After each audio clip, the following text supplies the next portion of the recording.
ব্লগের শুরুতেই বলে রাখি, চান্দুকে দেখে তোমাদের নাও মনে হতে পারে, কারণ ওর মুখটাই কেমন জানি বেকা। মানে এটাই বলছিলাম, ওর শরীরটা খুব খারাপ, কিন্তু সেটা ওর মুখ দেখে বোঝার উপায় নাই। সে যাই হোক, ঘড়ির কাঁটা তখন ছিল 7:30 থেকে 8টার মধ্যে। তখন হঠাৎ চান্দুর বর চান্দুকে বলে, চলো তোমাকে একটু ঘুরিয়ে নিয়ে আসি।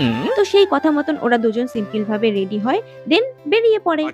উফ, কি সুন্দর! বাড়ির বাইরে আসলে দেখো কি ভালো লাগে, চারিদিকে শুধু লাইটিং আর লাইটিং। আমাদের বাড়িতে কিন্তু আজকে মোমবাতিও ধরানো হয়েছিল, বাট আমি সেই সময় কোনো ভিডিও ক্লিপ নিইনি, কারণ আমি ভেবেছিলাম আমি কোনো ব্লগ করবো না।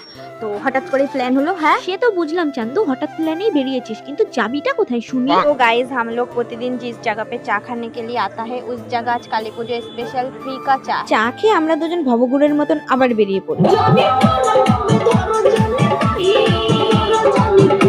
মানে গাইস, আজ হচ্ছে কালী পুজো। আমরা এসেছিলাম পাঁচপোতা মহিষাগড়িতে ঠাকুর দেখতে। সারা এখনো প্যান্ডেলের ফিতা কাটে নাই, ওপেনই হয়নি, দোকানে কোনো সাজাচ্ছে। আজকেই তো পুজো, কবে সাজাবে, কবে ওপেন হবে?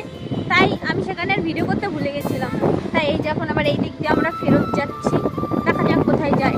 তো গাইজ, हम लोग রাস্তা দিয়ে যেতে যেতে এত সুন্দর একটা পুজো মণ্ডপ দেখতে পেয়েছি, আর এই হচ্ছে আমার বেস্ট ফ্রেন্ড মা কালী। আর জানো তো, রাস্তা দিয়ে যেতে যেতে আমরা আরো প্রচুর প্যান্ডেল, লাইটিং অনেক কিছু দেখেছি। বাট আমি যেহেতু এই ব্লগটা একদম বড় করতে চাইছিলাম না, বড় কি করবো, আমি তো ব্লগ বানাতেই চাইনি।